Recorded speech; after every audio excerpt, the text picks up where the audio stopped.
राजीव गांधी की जयंती पर सोनिया गांधी विपक्ष को एकजुट करने की बड़ी बैठक करने वाली हैं। ये बैठक शाम 4 बजे वर्चुअली रूप से आयोजित की जाएगी। सोनिया गांधी विपक्षी एकजुटता की कवायद के तहत आज देश के कई प्रमुख विपक्षी नेताओं के साथ डिजिटल बैठक करेंगी, जिसमें पश्चिम बंगाल, महाराष्ट्र, तमिलनाडु और झारखंड के मुख्यमंत्री शामिल हो सकते हैं। सूत्रों का कहना है कि सोनिया गांधी देश के सामने खड़े प्रमुख मुद्दों पर विपक्षी दलों को साथ लेकर सरकार को घेरने की कोशिश में है और इसी प्रयास के तहत ये बैठक बुलाई गई है। सोनिया गांधी के साथ डिजिटल बैठक के लिए पश्चिम बंगाल की सीएम ममता बनर्जी, महाराष्ट्र के सीएम उद्धव ठाकरे समेत एनसीपी प्रमुख शरद पवार समेत कई विपक्षी नेताओं को आमंत्रित किया गया है। पीएम मोदी आज वीडियो कॉन्फ्रेंसिंग के जरिए गुजरात के सोमनाथ मंदिर से जुड़ी कई परियोजनाओं का उद्घाटन करेंगे। इनमें सोमनाथ सैरगाह, सोमनाथ प्रदर्शनी केंद्र और पुराने सोमनाथ के पुनर्निर्मित मंदिर परिसर शामिल है। बता दें कि सोमनाथ को विरासत संवर्धन अभियान योजना के तहत 47 करोड़ की लागत से विकसित किया गया है। राज्यों को ओबीसी की लिस्टिंग करने का अधिकार देने वाले बिल को राष्ट्रपति रामनाथ कोविंद ने मंजूरी दे दी है। इसके साथ ही ये कानून बन गया है। इसके तहत देश के सभी राज्यों और केंद्र शासित प्रदेशों को अपने स्तर पर ओबीसी आरक्षण के लिए जातियों की सूची तय करने और उन्हें कोटा देने का अधिकार होगा। जम्मू कश्मीर के अवंतीपोरा के पंपोर इलाके में आज सुरक्षा बलों और आतंकियों के बीच मुठभेड़ हुई। इस मुठभेड़ में सुरक्षा बलों ने एक आतंकी को मार गिराया। जम्मू कश्मीर पुलिस ने जानकारी दी है कि सुरक्षा बलों ने फिलहाल पूरे इलाके की घेराबंदी कर ली है और मुठभेड़ अभी भी जारी है। अफगानिस्तान की सत्ता पर तालिबान के काबिज होने के बाद स्थानीय लोगों ने विरोध प्रदर्शन शुरू कर दिया है। गुरुवार को काबुल समेत कई शहरों में तालिबान के खिलाफ प्रदर्शन किए गए। इधर स्वतंत्रता दिवस रैली में राष्ट्रीय ध्वज लहरा रहे लोगों पर तालिबान लड़ाकों द्वारा की गई फायरिंग में कई लोग मारे गए। नाटो के महासचिव जेंस स्टोलटनबर्ग ने 30 देशों के सैन्य गठबंधन के विदेश मंत्रियों की आज होने वाली आपातकालीन बैठक की अध्यक्षता की। बैठक में अफगानिस्तान के हालात पर चर्चा होगी। स्टोल्टेनबर्ग ने ट्वीट किया कि अफगानिस्तान पर अपने साझा रूप एवं समन्वय जारी रखने के लिए उन्होंने वीडियो कॉन्फ्रेंस बुलाई है।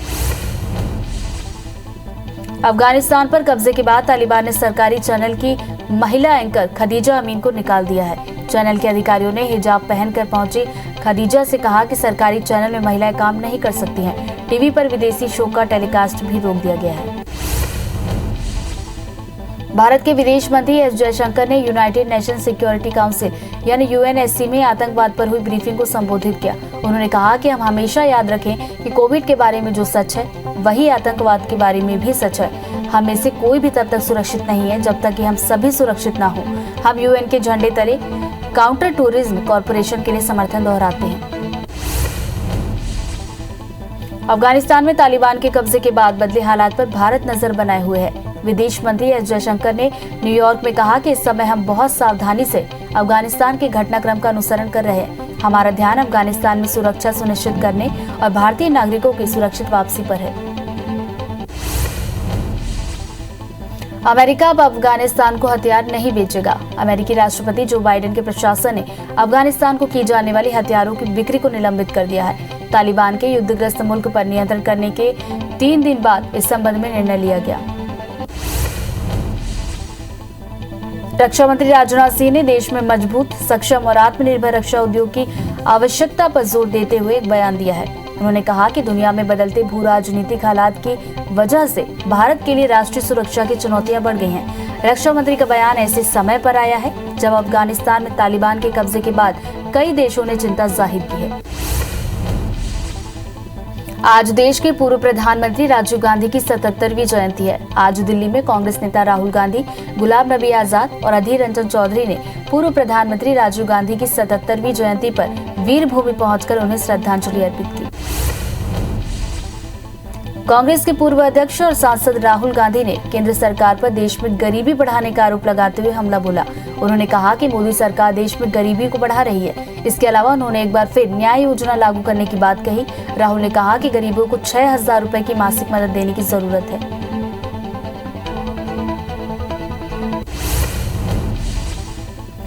दुनिया भर में कोरोना के मामले बढ़ते हुए 21 करोड़ 7 लाख के पार पहुंच गए। वहीं कोरोना से मौत का आंकड़ा 44,16,000 के पार पहुंच गया।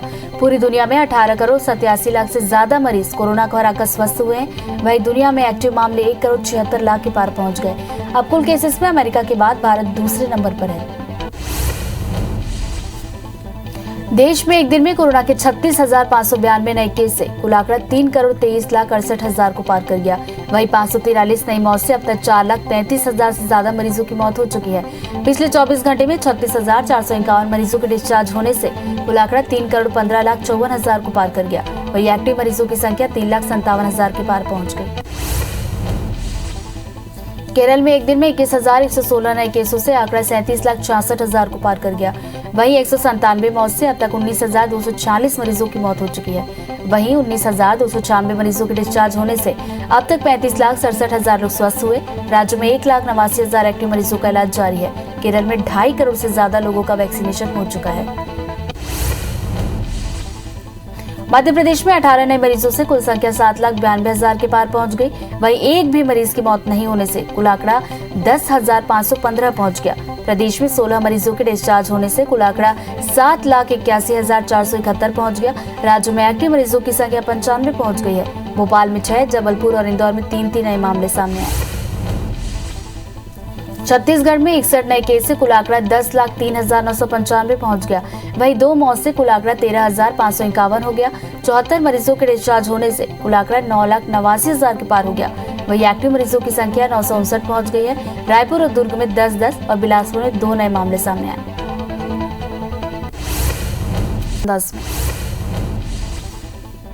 देश भर में वैक्सीनेशन अभियान के तहत अब तक 56 करोड़ 64 लाख लोगों को वैक्सीन लग चुकी है। इसमें 44 करोड़ 1 लाख यानी लगभग 34% लोगों को पहली डोज लग चुकी है। वहीं 12 करोड़ 63 लाख यानी 9.75% से ज्यादा लोगों को दूसरी डोज लगाई जा चुकी है। दोनों वैक्सीन लेने वालों में कोरोना का संक्रमण कम देखा गया। छत्तीसगढ़ में अब तक 1 करोड़ 38 लाख लोगों को टीके लग चुके हैं। इसमें 36% के पार यानी 1 करोड़ 8 लाख से ज्यादा लोगों को पहली डोज लग चुकी है। वहीं 10% से ऊपर यानी 30,06,000 से ज्यादा लोगों को दूसरी डोज लगाई जा चुकी है। प्रदेश के सभी जिला अस्पतालों और स्वास्थ्य केंद्रों में वैक्सीनेशन की सुविधा उपलब्ध है। मध्य प्रदेश में वैक्सीनेशन का सिलसिला लगातार जारी है। प्रदेश में टीकाकरण का आंकड़ा 3 करोड़ 96 लाख के पार पहुंच गया, जहां 45% से ऊपर यानी 3 करोड़ 31 लाख से ज्यादा लोगों को पहली डोज लगी है। तो वहीं 8.5% से ज्यादा यानी 64,66,000 लोगों को दोनों डोज लग चुकी है। बता दें कि वैक्सीनेशन में युवाओं ने सबसे ज्यादा भागीदारी निभाई। आज रायपुर में राज्यपाल अनुसुईया उइके ने उच्च शिक्षा मंत्री उमेश पटेल सहित उच्च शिक्षा सचिव के साथ बैठक की। बैठक में नई शिक्षा नीति की तरह पाठ्यक्रम निर्धारित करने को लेकर चर्चा हुई। इस दौरान राज्यपाल ने शैक्षणिक कैलेंडर की भी जानकारी दी। मुख्यमंत्री शिवराज सिंह चौहान ने शिवपुरी और श्योपुर के बाढ़ग्रस्त इलाके का दौरा किया। उन्होंने बाढ़ पीड़ित से मुलाकात कर उन्हें हर संभव मदद का आश्वासन दिया। इस दौरान पीडब्ल्यूडी मंत्री सुरेश धाकड़ भी मौजूद रहे। मुख्यमंत्री ने श्योपुर जिला मुख्यालय से वीडियो कॉन्फ्रेंसिंग के जरिए बाढ़ प्रभावित के खातों में ऑनलाइन 23 करोड़ 19 लाख रुपए से ज्यादा की राशि ट्रांसफर की।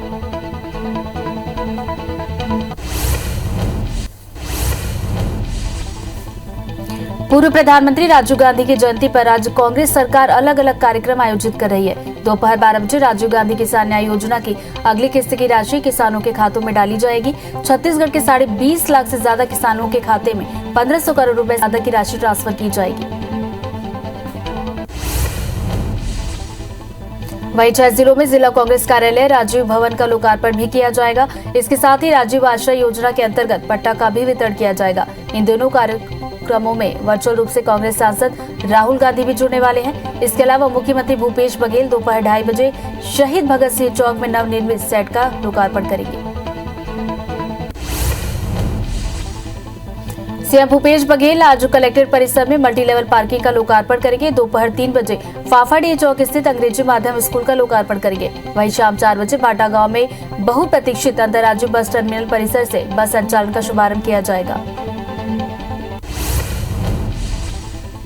आज बीजेपी की आशीर्वाद यात्रा राजधानी भोपाल में होगी, जिसमें केंद्रीय मंत्री वीरेंद्र खटीक भी शामिल होंगे। पूरे दिन आशीर्वाद यात्रा का आयोजन किया जाएगा। वीरेंद्र खटीक के साथ ही बीजेपी प्रदेश अध्यक्ष वीडी शर्मा भी यात्रा में शामिल होंगे। आशीर्वाद यात्रा 21 अगस्त को विदिशा सागर जिलों में पहुंचेगी। राजधानी रायपुर में आज बीजेपी किसान मोर्चा की बैठक होगी, जिसमें प्रदेश के पदाधिकारी और जिला प्रभारी भी शामिल होंगे। बैठक कुशाभाऊ ठाकरे परिसर में दोपहर 2 बजे होगी। मीटिंग में भाजपा किसान मोर्चा की राष्ट्रीय मंत्री पिंकी शिवराज शाह भी शामिल होंगी। आज रायपुर में राज्यपाल अनुसुईया उइके ने उच्च शिक्षा मंत्री उमेश पटेल सहित उच्च शिक्षा सचिव के साथ बैठक की। बैठक में नई शिक्षा नीति की तरह पाठ्यक्रम निर्धारित करने को लेकर चर्चा हुई। इस दौरान राज्यपाल ने शैक्षणिक कैलेंडर की भी जानकारी ली। रायपुर में 3 सूत्री मांगों को लेकर संविदा विद्युत कर्मचारी प्रदर्शन कर रहे हैं और 10 दिनों से प्रदर्शन जारी है। वहीं प्रदर्शन के दौरान कर्मचारियों के सामूहिक मुंडन का वीडियो सामने आया है, जिसमें धरने पर बैठे कर्मचारियों ने मुंडन कराया। करीब 2500 संविदा कर्मचारी 10 दिनों से धरने पर बैठे हैं। बालोद में महिला एवं बाल विकास मंत्री अनिला भेड़िया ने विकास कार्यों का लोकार्पण और भूमि पूजन किया। इस दौरान उन्होंने ग्रामीणों से मुलाकात कर उनकी समस्याएं सुनी और अधिकारियों को निराकरण के निर्देश भी दिए।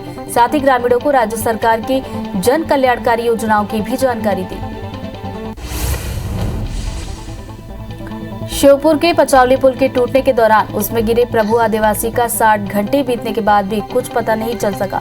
इसके चलते गायब युवक के परिजनों ने टूटे पुल के पास जमकर हंगामा किया और पुलिस पर लापरवाही का आरोप लगाया और कहा न तो पुलिस ढूंढ पा रही है और न ही हमें ढूंढने दे रही है। मौसम विभाग ने छत्तीसगढ़ के 8 जिलों में भारी बारिश को लेकर संभावना जताई है। छत्तीसगढ़ के कबीरधाम, बेमेतरा, महासमुंद, बलौदाबाजार, राजनांदगांव, दुर्ग, रायपुर, गरियाबंद में भारी बारिश का अनुमान है। वहीं कई जिलों में आकाशीय बिजली गिरने की भी आशंका है। फिलहाल प्रदेश में 10% कम बारिश दर्ज की गई है। मध्य प्रदेश में भी बारिश का दौर जारी है। मौसम विभाग ने भारी बारिश को लेकर चेतावनी जारी की है। रीवा समेत 13 अन्य जिलों में बारिश को लेकर अलर्ट जारी किया गया है। सागर संभाग के जिलों में भी येलो अलर्ट जारी किया गया। बता दें कि कुछ दिन पहले बारिश से मध्य प्रदेश के कई जिलों में बाढ़ के हालात थे। इंद्रावती नदी में बाढ़ का खतरा मंडराने लगा है। दरअसल तेज बारिश के बाद इंद्रावती नदी का जल स्तर 5 मीटर से ऊपर पहुंच गया है और प्रति घंटा 4 सेंटीमीटर की रफ्तार से बढ़ रहा है। मौसम विभाग ने अगले 3 दिनों तक बारिश की आशंका जताई है। ऐसे में बस्तर के 12 से ज्यादा गांवों में बाढ़ के प्रभाव दिख सकते हैं।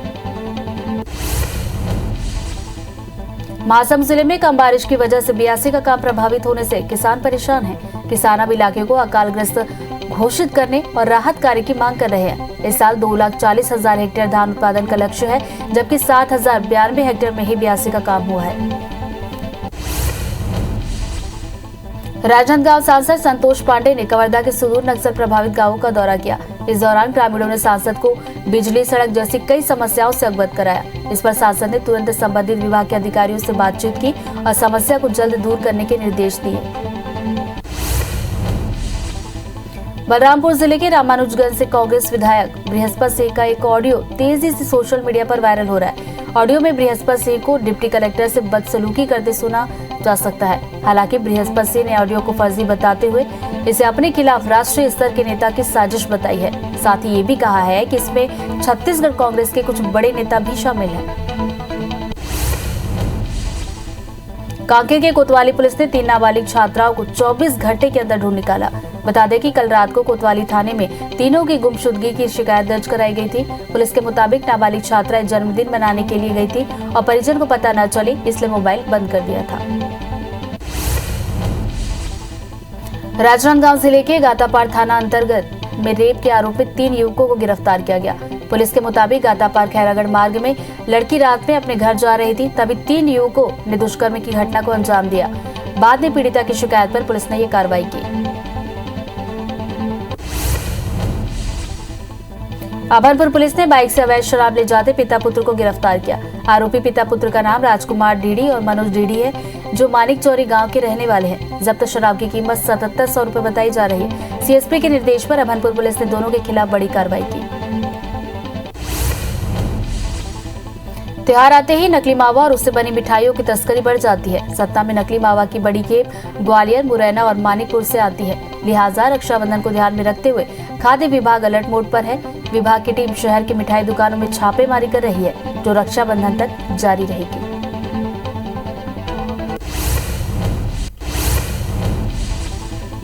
भोपाल की ट्रैफिक पुलिस जल्द ही तेज गति से वाहन चलाने वाले चालकों पर शिकंजा कसने वाली है। दरअसल ट्रैफिक पुलिस को इसी हफ्ते स्पीड रडार गन मिल जाएगी। इस गन की मदद से ट्रैफिक पुलिस सड़कों पर दौड़ रहे वाहनों की गति को माप लेगी और मौके पर ही चालान काटकर घर भेज देगी।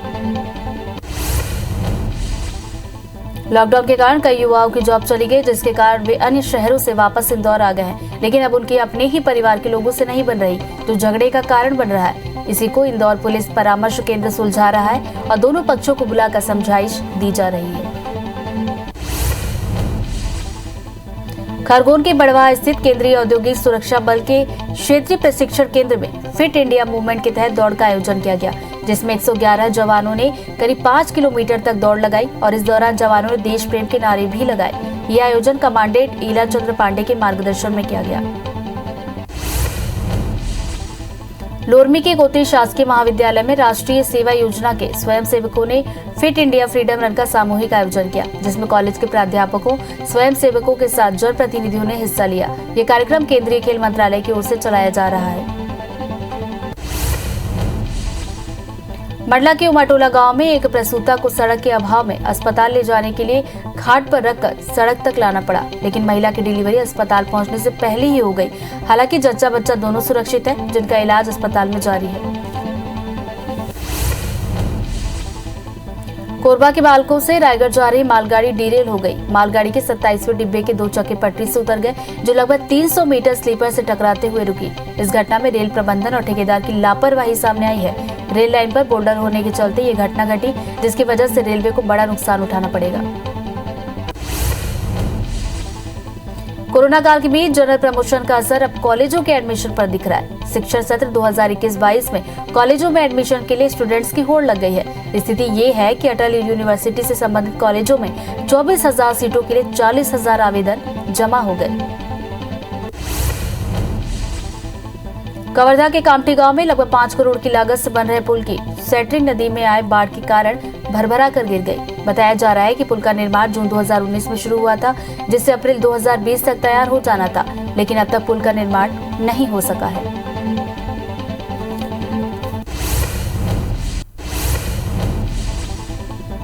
जम्मू कश्मीर के अवंतीपोरा के पंपोर इलाके में आज सुरक्षा बलों और आतंकियों के बीच मुठभेड़ हुई। इस मुठभेड़ में सुरक्षा बलों ने 2 आतंकियों को मार गिराया। जम्मू कश्मीर पुलिस ने जानकारी दी है कि सुरक्षा बलों ने फिलहाल पूरे इलाके की घेराबंदी कर ली है और मुठभेड़ अभी भी जारी है। केंद्रीय सड़क परिवहन मंत्री नितिन गडकरी ने देश के पूर्व प्रधानमंत्री जवाहरलाल नेहरू और अटल बिहारी वाजपेयी को लोकतंत्र के आदर्श राजनेता बताया। साथ ही उन्होंने कहा कि सरकार और विपक्ष के नेताओं को आत्ममंथन कर अपने बर्ताव को और बेहतर बनाने की जरूरत है। नितिन गडकरी ने एक कार्यक्रम के दौरान ये बयान दिया। अफगानिस्तान की सत्ता पर तालिबान के कब्जा होने के बाद स्थानीय लोगों ने विरोध प्रदर्शन शुरू कर दिया है। गुरुवार को काबुल समेत कई शहरों में तालिबान के खिलाफ प्रदर्शन किए गए। इधर स्वतंत्रता दिवस रैली में राष्ट्रीय ध्वज लहरा रहे लोगों पर तालिबान लड़ाकों द्वारा की गई फायरिंग में कई लोग मारे गए। नाटो के महासचिव जेंस स्टोल्टेनबर्ग 30 देशों के सैन्य गठबंधन के विदेश मंत्रियों की आज होने वाली आपातकालीन बैठक की अध्यक्षता करेंगे। बैठक में अफगानिस्तान के हालात पर चर्चा की जाएगी। उन्होंने ट्वीट किया कि अफगानिस्तान पर अपने साझा रुख एवं समन्वय जारी रखने के लिए उन्होंने वीडियो कॉन्फ्रेंस बुलाई है। अफगानिस्तान पर कब्जे के बाद तालिबान ने सरकारी चैनल की महिला एंकर खदीजा अमीन को निकाल दिया। चैनल के अधिकारियों ने हिजाब पहनकर पहुंची खदीजा से कहा कि सरकारी चैनल में महिलाएं काम नहीं कर सकती हैं। टीवी पर विदेशी शो का टेलीकास्ट भी रोक दिया गया। भारत के विदेश मंत्री एस जयशंकर ने यूनाइटेड नेशन सिक्योरिटी काउंसिल में आतंकवाद पर हुई ब्रीफिंग को संबोधित किया। उन्होंने कहा कि हम हमेशा याद रखें कि कोविड के बारे में जो सच है वही आतंकवाद के बारे में भी सच है। हम में से कोई भी तब तक सुरक्षित नहीं है जब तक कि हम सभी सुरक्षित ना हो। हम यूएन के झंडे तले काउंटर टेररिस्ट कॉर्पोरेशन के लिए समर्थन दोहराते हैं। राज्यों को ओबीसी की लिस्टिंग करने का अधिकार देने वाले बिल को राष्ट्रपति रामनाथ कोविंद ने मंजूरी दे दी है। इसके साथ ही ये अब कानून बन गया है। इसके तहत देश के सभी राज्यों और केंद्र शासित प्रदेशों को अपने स्तर पर ओबीसी आरक्षण के लिए जातियों की सूची तय करने और उन्हें कोटा देने का अधिकार होगा। राजीव गांधी की जयंती पर सोनिया गांधी विपक्ष को एकजुट करने बड़ी बैठक करने वाली हैं। ये बैठक शाम 4 बजे वर्चुअली रूप से आयोजित की जाएगी। सोनिया गांधी विपक्षी एकजुटता की कवायद के तहत आज देश के कई प्रमुख विपक्षी नेताओं के साथ डिजिटल बैठक करेंगी, जिसमें पश्चिम बंगाल, महाराष्ट्र, तमिलनाडु और झारखंड के मुख्यमंत्री भी शामिल हो सकते हैं। सूत्रों का कहना है कि सोनिया गांधी देश के सामने खड़े प्रमुख मुद्दों पर विपक्षी दलों को साथ लेकर सरकार को घेरने की कोशिश में है और इसी प्रयास के तहत ये बैठक बुलाई गई है। सोनिया गांधी के साथ डिजिटल बैठक के लिए पश्चिम बंगाल की मुख्यमंत्री ममता बनर्जी, महाराष्ट्र के मुख्यमंत्री उद्धव ठाकरे समेत एनसीपी प्रमुख शरद पवार समेत कई विपक्षी नेताओं को आमंत्रित किया गया। आज देश के पूर्व प्रधानमंत्री राजीव गांधी की 77वीं जयंती है। आज दिल्ली में कांग्रेस नेता राहुल गांधी, गुलाम नबी आजाद और अधीर रंजन चौधरी ने पूर्व प्रधानमंत्री राजीव गांधी की 77वीं जयंती पर वीरभूमि पहुंचकर उन्हें श्रद्धांजलि अर्पित की। पीएम मोदी ने पूर्व प्रधानमंत्री राजीव गांधी की 77वीं जयंती पर उन्हें श्रद्धांजलि अर्पित की। पीएम मोदी ने ट्वीट कर लिखा कि देश के पूर्व प्रधानमंत्री राजीव गांधी को उनकी जयंती पर श्रद्धांजलि अर्पित करता हूं। भारतीय मौसम विज्ञान विभाग के अनुसार देश में आज कई राज्यों में हल्की से मध्यम बारिश के साथ कुछ स्थानों पर भारी बारिश की संभावना है। बिहार, उत्तराखंड में कुछ दिनों तक भारी बारिश की संभावना जताई गई है। इसके अलावा झारखंड, मध्य महाराष्ट्र, गुजरात क्षेत्र, पंजाब, हरियाणा, दिल्ली, कर्नाटक और केरल में भी आज हल्की से मध्यम बारिश हो सकती है।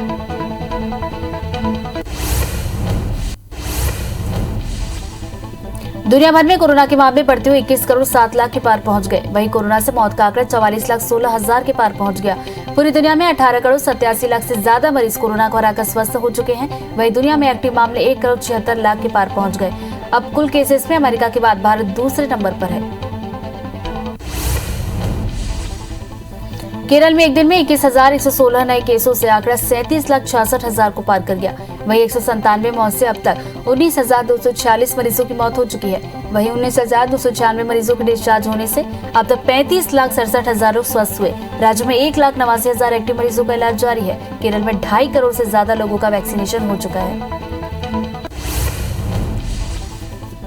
मध्य प्रदेश में 18 नए मरीजों से कुल संख्या 7,92,000 के पार पहुंच गई। वहीं एक भी मरीज की मौत नहीं होने से कुल आंकड़ा 10,515 पहुंच गया। प्रदेश में 16 मरीजों के डिस्चार्ज होने से कुल आंकड़ा 7,81,471 पहुंच गया। राज्य में एक्टिव मरीजों की संख्या 95 हो गई है। भोपाल में 6, जबलपुर और इंदौर में 3 नए मामले आए।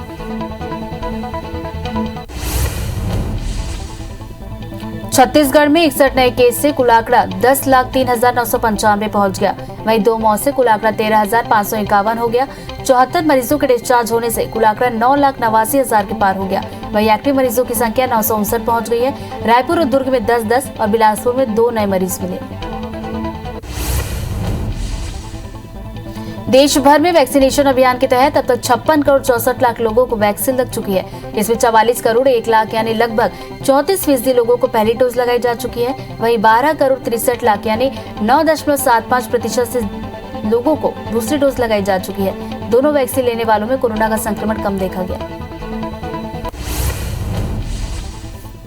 छत्तीसगढ़ में अब तक 1 करोड़ 38 लाख लोगों को टीके लग चुके हैं। इसमें 36% के पार यानी 1 करोड़ 8 लाख से ज्यादा लोगों को पहली डोज लग चुकी है। वहीं 10% से ऊपर यानी 30 लाख 6 हजार से ज्यादा लोगों को दूसरी डोज लगाई जा चुकी है। प्रदेश के सभी जिला अस्पतालों और स्वास्थ्य केंद्रों में वैक्सीनेशन की सुविधा उपलब्ध है।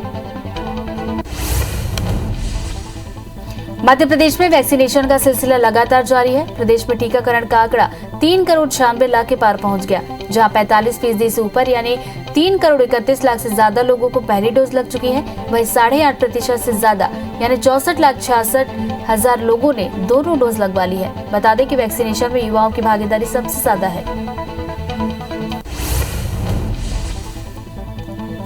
रायपुर राजधानी में डेंगू का प्रकोप जारी है। गुरुवार को 18 नए केस मिलने से अब एक्टिव केस की संख्या कुल 233 हो गई है।